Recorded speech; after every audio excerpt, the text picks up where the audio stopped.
Hi మా అమ్మగారు ఎలా ఉన్నారు? అందరూ బాగున్నారా? మనం రోజు సీరియల్లో సినిమాల్లో చూస్తూ ఉంటాం. ఆ డాబా ఒకసారి చూద్దాం రండి. పంజాబీ డాబా రెస్టారెంట్ అండి. అందరూ ఎలా ఉన్నారు అయితే?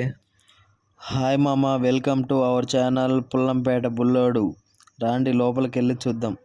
చూడండి మామ ఎలా ఉందో రెస్టారెంట్. అప్పుడు కాలంలో స్టైల్గా నీట్గా లేకుండా ఆ ఒక కట్టెలతో అట్లా తయారు చేసేవాళ్ళు. మనము చపాతీ డాబాలోకి వెళ్ళిన తర్వాత చపాతీ ఇవన్నీ పరోటా అన్నీ తీసుకున్న తర్వాత నిలబడుకొని తినేదన్నమాట. తర్వాత రాండి చూద్దాం. అదే ఫిజ్ అనమాట. ఐస్ క్రీము, కోకోకోలా, తర్వాత చాకోబారు ప్రతి ఒక్కటి దాంట్లో మనం నిల్వ చేసుకుంటాం. వాటరు ప్రతి ఒక్కటి. ఇది వచ్చేసి బిల్ కౌంటర్ అనమాట. మనం పోతానే కౌంటర్లో బావా డబ్బులు ఇవ్వండి బావా అంటారు వాళ్ళు. సరేనా, మనం వచ్చేసి సర్లే మామ ఇస్తాను అని చెప్పి ఎగతాళి చేస్తాను అనమాట.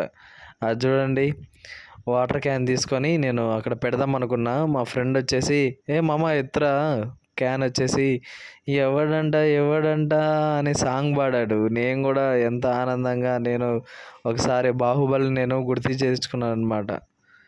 తర్వాత వచ్చి మనం కూర్చొని తింటారు. ప్లేట్ పరోటా, ప్లేట్ చికెన్ తీసుకురా అని చెప్పేసి మనం ఆడ నుంచి ఆర్డర్ చేస్తాం ఆడ కూర్చొని మనం. తర్వాత అలాగే నెక్స్ట్ 2 ఫ్రిడ్జ్లు ఉన్నాయి, అవి కూడా చూద్దాం రండి మామ. అవి ఎలా ఉన్నాయో మన షూటింగ్స్లో యూజ్ చేసుకునేటివి అవి. అవి ఎప్పటి నుంచో అలాగే ఉండిపోయి అలా తుప్పు పట్టిపోయినాయి అన్నమాట. దాన్ని క్లీన్ చేయకుండా. దాని తర్వాత ఈ లొకేషన్ చూడండి ఎంత ప్రాచీన కాలంలో ఎట్లా ఉన్నాయో.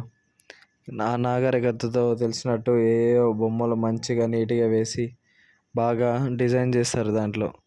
తర్వాత మా ఫ్రెండ్ డ్యాన్స్ ఏమంటే ఎంజాయ్గా అట్లా ఆ రోజు 2 స్టెప్పులు అట్లా వేసాను ఆ రోజు. తర్వాత ఎంత ఆనందంగా ఉంటుందో తెలుసా, పొద్దున్నే మేము వెళ్ళేసి షూటింగ్కి వెళ్ళి ఆరోగ్య